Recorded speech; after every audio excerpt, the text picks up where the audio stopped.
할렐루야. 하나님의 사랑과 은총이 넘치시기를 축원합니다. 오늘 8월 11일 수요일날 아침에 하나님이 동행하시고 함께 하시길 바랍니다.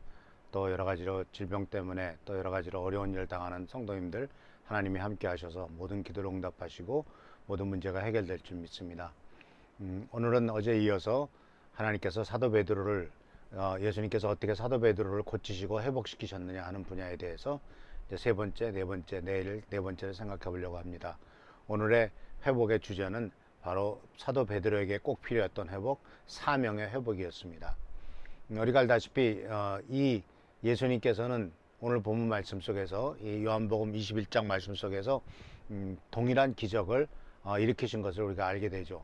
바로 예수님께서는 제자들에게 물고기를 다시 한번 잡는 놀라운 축복을 허락하셨습니다. 엄청 물고기를 153마리나 잡았죠. 그런데 이 물고기를 잡는 일에 대해서 잡았던 일에 대해서 과거에 사도 베드로의 생각과 그리고 3년 반 전에 있었던 일들은 베드로에게도 아마도 생생했을 겁니다. 처음 예수님께서 베드로에게 깊은 곳에 가서 그물을 던져 잡으라 했을 때 아시다시피 2배 가득 잡았지 않습니까? 근데 동일한 기적이 이제 벌어졌단 말이죠. 그리고 지난번 기적 때는 그 기적을 보고 베드로가 주님 앞에 무릎을 꿇고 주님, 저는 죄인입니다. 나를 떠나십시오 라고 이렇게 얘기를 했을 때 예수님께서 말씀하셨죠. 두려워하지 말아라. 내가 이제 사람을 낚는 어부가 되게 하겠다 라고 하는 말씀을 하셨습니다. 이것이 바로 사도 베드로에 대한 그의 사명이 무엇이냐 하는 것을 분명히 가르쳐 주신 것이죠. 그가 잘하는 일이 바로 물고기를 잡는 일이 아니었습니까? 그런데 이 물고기를 잡는 일에서 이제는 같은 일을 하지만은 그는 이 목표와 방향성을 이제는 물고기를 잡는 것이 아니라 사람을 낚아 올려서 하나님 나라의 일꾼으로 만들고 하나님의 백성을 이끌게 만드는 이와 같은 사명을 그에게 주신 것이죠. 이것은 바로 첫 번째 사명으로서 아시다시피 누가복음 5장 10절에 나오는 말씀이죠. 이렇게 주님께서 바로 두려워하지 말아라. 이제부터 너는 사람을 낚을 것이다 라고 말씀하고 있는 것을 보게 됩니다. 근데 사실 이 선포는 예수님께서 이 베드로에게 예수님께서 사역을 하신 동안 베드로에게 너 왜 사람을 낚는 어부가 되지 못했니? 라고 이렇게 책망을 하거나 빨리 사람을 낚아와라 라고 얘기하신 적은 없어요. 이것은 무엇을 의미하냐면 예수님께서는 그렇게 예언을 하셨지만 이제 내가 앞으로 사람을 낚을 것이다 라고 예언을 하셨지만은 그 예언이 지금 당장 성취되도록 예수님께서는 사도 베드로를 밀어붙인 것은 아니더라 하는 사실이죠. 예수님께서는 그가 앞으로 이제부터 너는 사람을 낚을 것이다 라고 말씀하셨을 때 이것은 일반적인 선포였지만은 이제는 구체적인 사명이 그에게 주어지는 것을 발견하게 됩니다. 그러니까 예수님께서 3년 6개월 동안 제자들과 함께 하시고 훈련시키시고 나중에 십자가에 달려 돌아가시고 부활 승천하실 때까지 예수님께서는 베드로에게 고기를 잡으라고 사람을 낚으라고 이렇게 강력하게 권면을 하신 적이 없다는 거예요. 그럼 주님께서 뭘 하셨습니까?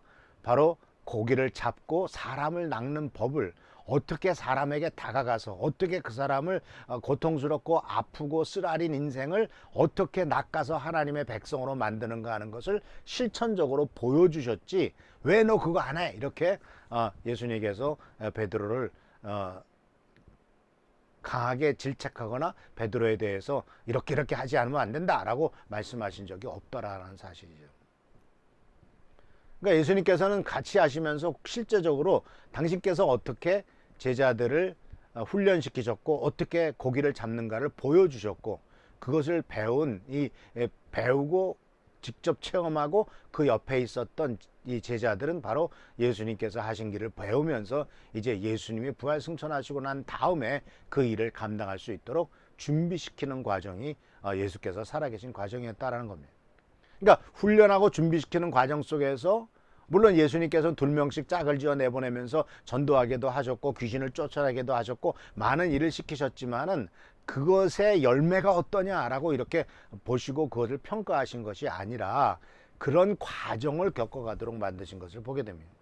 근데 이런 과정이 다 이제 겪고 나서 예수님이 부활승천하시게 됐으니까 이제 직전에 예수님께서 다시 한번 그의 사명을 이제 회복시키시죠. 이 회복이라고 하는 것은 알다시피 예수님을 3번이나 모른다고 부인했던 그 부인 속에는 이제 예수님과 나의 관계는 끝났어. 뭐 예수님께서 나를 사람 낚는 사브라함으로 만들겠다고 하셨지만 뭐 그것이 계속 되겠어? 주님을 3번이나 모른다고 한난데 이렇게 스스로 자기 자신에 대한 자기의심과 또는 나는 못해, 난 안 될 거야 라고 생각하는 그와 같은 부정적인 생각을 갖고 있었던 베드로를 예수께서는 그냥 두시지 않고 이제 그에게 사람을 낚는 어부가 되게 하겠다라고 하는 이 사명을 좀 더 구체적으로 말씀하신 것을 우리들은 요한복음 21장에서 알 수가 있죠.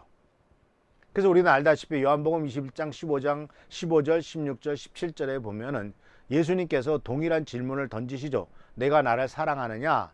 계속 던지시고 사도 베드로가 주님께서는 아십니다. 주님께서는 아십니다. 나중에는 울상이 될 만큼 돼가지고 주께서 아십니다. 라고 울먹거리며 말했을 때 예수님이 공통적으로 하신 말씀이 바로 뭐냐면 양을 치라라는 것이었어요. 근데 이 양을 치라라고 하는 말씀은 물고기를 잡는 사람을 바로 사람 낚는 어부가 되게 한다고 했을 때 이제 사람 낚는다는 것이 무슨 뜻이냐 하는 것을 가르쳐 주신 것이죠. 물고기 잡는 것은 낚시질이든 그물질이든 그건 던져가지고 걸리면 잡는 거예요. 그러나 물고기는 잡아서 결국은 죽지 않습니까? 그런데 양을 치라고 했을 때는 양을 잡아서 죽이란 얘기가 아니라 그 양을 잘 키워서 정말 하나님 나라에 쓸만한 존재가 되도록 만들라 하는 것 아닙니까? 그래서 양을 치라라고 말씀하셨던 이 요한복음 21장 15절, 16절, 17절 말씀 속에서는 이 각각 양을 치라라는 말씀이 다르게 표현되고 있습니다. 첫 번째의 그 명령은 내 어린 양을 먹이라 라는 것이었고, 두 번째는 내 양을 치라, 영어로 성경하면 내 양을 돌보라 라는 뜻이고, 마지막에서도 내 양을 먹이라 라고 이렇게 말했습니다. 첫 번째는 어린 양이란 말을 분명히 썼고요. 두 번째는 그냥 성숙한 양, 그리고 세 번째도 동일한 성숙한 양, sheep이라고 하는 영어 단어를 쓴 것을 보게 되는데, 그런데 그것이 무슨 뜻이냐 하는 것을 연결시켜서 생각해 본다면 요한 1서 2장에 나오는 바로 이 사도 베드로가 사도 요한이 썼던 말에 그 연결되는 것을 보게 됩니다. 요한이 이런 말을 썼습니다. 사도 요한은 아비들아, 아이들아, 청년들아 라는 말을 썼습니다. 영적인 의미를 알고 있는 거죠. 영적인 어린이들, 영적인 청년들, 그리고 영적인 아비들. 그런데 여기 보면은 어린 양, 영적으로 아직 어린 양이죠. 먹이라고 말했습니다. 이 어린 양에게 필요한 것은 잘 먹이는 일입니다. 건강하도록 열심히 먹을 것을 주는 겁니다. 그리고 두 번째는 내 양을 치라는 것은 약간 성숙한 양인데 이것은 돌보아 주라는 것이죠. 잘 자랄 수 있도록 돌봐 주라는 겁니다.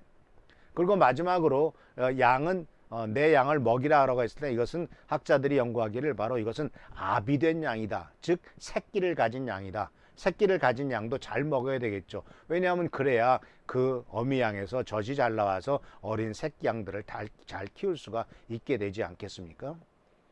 그래서 예수님께서는 사도 베드로에게 물고기를 잡는다. 그것은 물고기를 잡아서 죽여서 죽일 수밖에 없는 그와 같은 물고기 잡는 것이 아니라 이제는 어린 양, 그 어린 양 하나를 방금 구원받은 어린 양 하나를 잘 돌봐서 성숙하게 만들고 그도 역시 자라서 또 다시 새끼를 낳게 만드는 이러한 일련의 과정들을 다 겪어가게 하는 것을 바로 이것이 너의 사명이다라고 예수께서는 분명히 말씀하고 계신 것을 보게 돼요.